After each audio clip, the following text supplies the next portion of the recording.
Namaste, this is Aparna, and you're all very welcome to this celebration of International Women's Day 2026.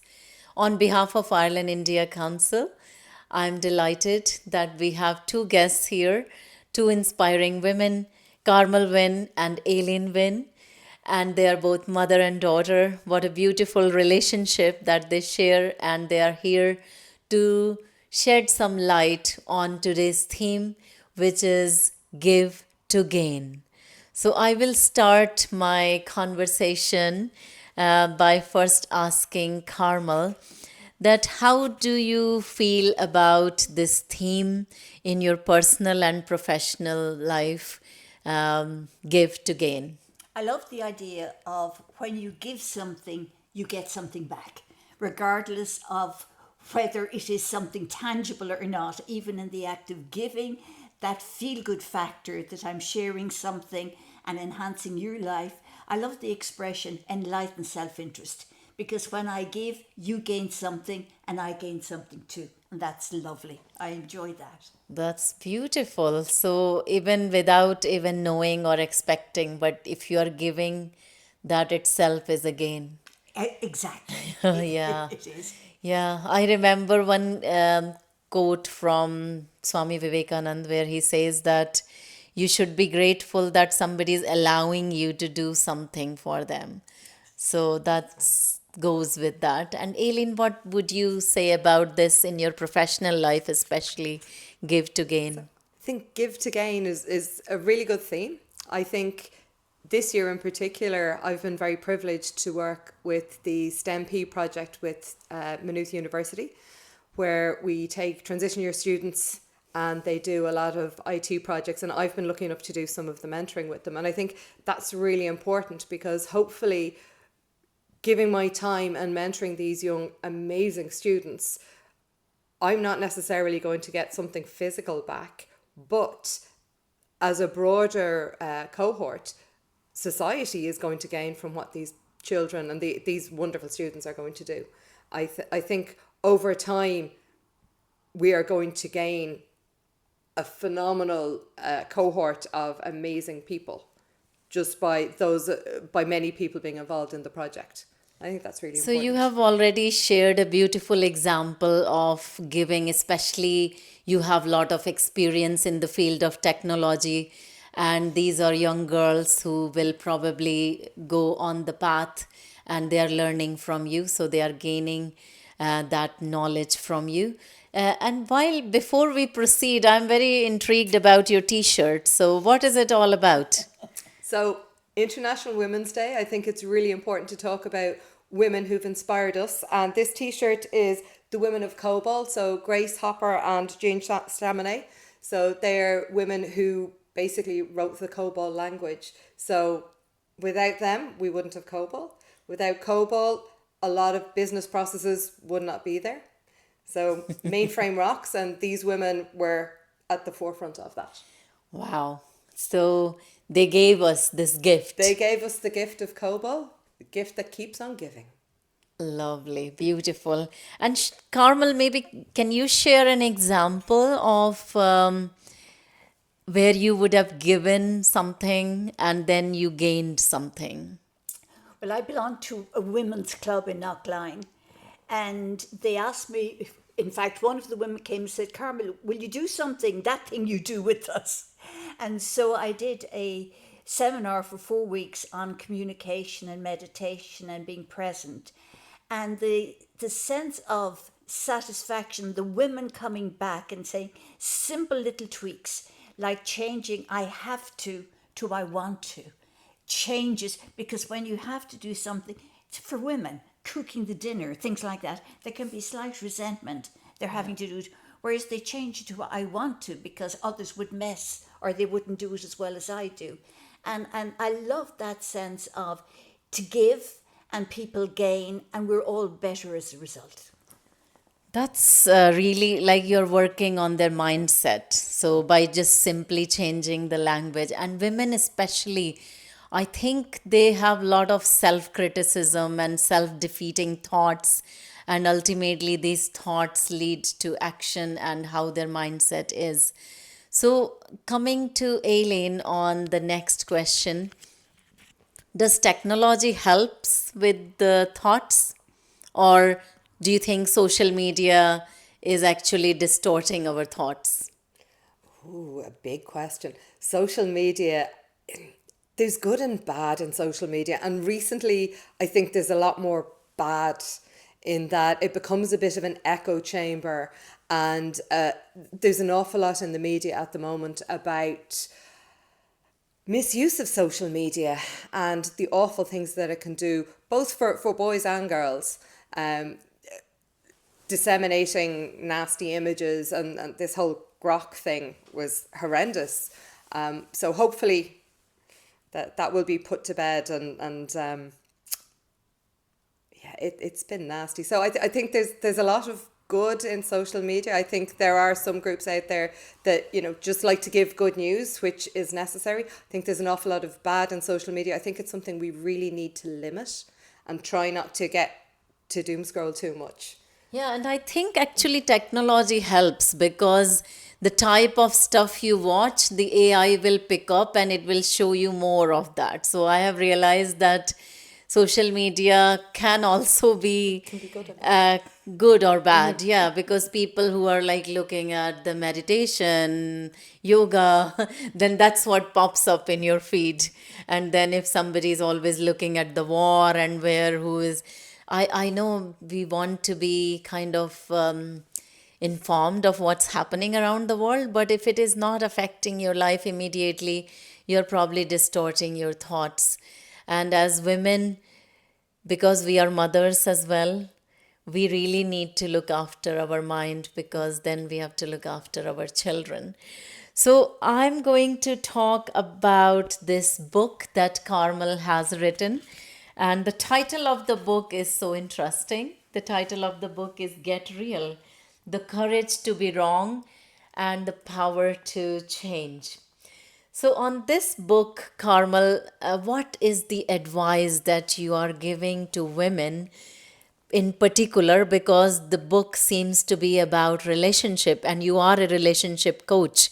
So, it is really, important for us to know from you how women can improve relationships. I think the best thing that women can do is pay attention to their internal dialogue, what they're saying to themselves. And I love the expression enlightened self interest. And that is that sense of examining your beliefs, examine the things you take for granted. Culturally, in most societies, women do the bulk of cooking and housework and whatever, no matter how enlightened we are. And in surveys, men assume they're doing far more than they really are. And so there's that sense of examining your belief. For what purpose do you do this? What does it do for you when you're doing it? And that awareness of, is this a healthy thing for me to be doing? Or is it something that at some level I do, but there's a tiny resentment in it because there's an expectation? And we need to train our sons and our daughters to be grateful, not to take us for granted, because that's a lack of respect for ourselves. So that sense of teaching young people to take responsibility, they learn responsibility by giving them responsibility. And also, we train people how to treat us. And many of us as women come culturally from a misogynistic society where we, without thinking, we look after men. Boys are served first and whatever. And so it's having the courage to look and say, is this healthy for me? Are my needs as important as other people's needs in my family? Or am I giving, and not allowing people to be trained into having that empathy for people doing their fair share and contributing to the family well-being? Oh, wow. That is really interesting because there is a lot there. Carmel has talked about the conditioning for the women, and in many cultures, and even today, even in the Western society, women who are working, holding very high profile jobs, but when they are at home, they just presume that it is their responsibility to look after everybody's need. And unfortunately, in being a good mother in their own eye, they are probably not training the next generation. So we are training our boys, and then the boys might expect their wives to be like that or their girlfriends to be like that. So there is a huge change that is needed from women for women. And in this regard, now I would like to ask Aileen that what can we do in our daily lives so that we are giving to gain, either in work or at home or in our neighborhood? A great question, Aparna. I think one of the things we can do is take time. Take time to talk to people. Take time to listen to people. To listen to their stories, to listen to what's useful to them.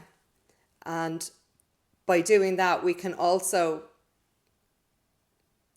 bring that into ourselves and listen to ourselves and our internal dialogue, as Carmel said. What's useful to us? What can we do? What can we do for other people? What can we do for society as a whole? So volunteering, or within work, spending time with colleagues that may not have as much experience as we have, helping them learn and know the ropes. And by doing that, they in turn will help others. One of the best things about the career I'm in is that we never stop learning. So I know some really senior people who've been around for years, and one of their greatest joys is learning from somebody new. There's nothing better than a new person being able to teach you something. Yeah, so have that beginner's mind. Yes. And maybe I will ask Carmel, because she's a relationship coach, and our young girls who are watching this, either in India, Ireland, or anywhere in the world, they have a lot of these dreams of a hero, a man who will come and he will be the man who will love them forever. And they expect so much love from that man.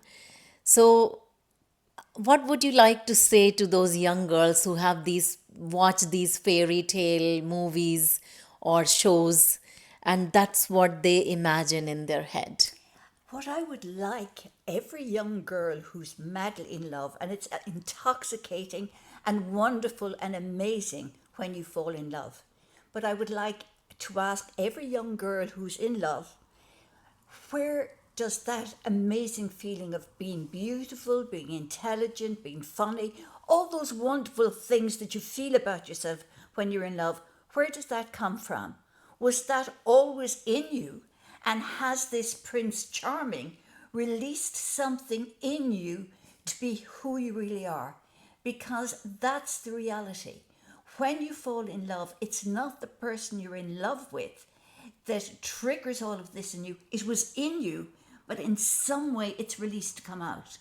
And if you are needy and you feel you need a Prince Charming to make you happy, you're setting yourself up for disappointment. You need to have a sense of being okay in yourself, whether you have a partner or not. And in that way, you can have a very healthy emotional partnership. If you need somebody, that need will cause you to believe you have to keep them sweet. And in the doing of that, and this is where women go wrong, you make your needs less important than your partner's needs. And then people don't know what you don't tell them. So maybe you're making huge efforts and you're not feeling appreciated. And that's where disappointment comes into relationships. And this is where you need to look at your beliefs. Because if you're disappointed, what was your expectation that led to the disappointment? And maybe it was you believed that if your partner truly loved you, they would know what you needed. And it just doesn't work out that way. Your partner needs you to say what you need or want, not as a demand, but as a request, leaving your partner free. And if young girls understood all of that, they'd be happy with or without a partner. That's a big advice for little girls, and I hope they understand because they are probably not in that zone at the moment. But hopefully, with the advice like this, they will probably understand their internal world and what is the man of their dream or in reality should look like and feel like. So, thank you so much, Carmel and Aileen, for celebrating International Women's Day with Ireland India Council and with the theme of Give to Gain. What we would like to say to women in India or in Ireland or abroad, anywhere in the world, especially where the war is going on, women are suffering, children are suffering. Please give yourself little time to feel the love for yourself. So live, laugh, love because you are enough.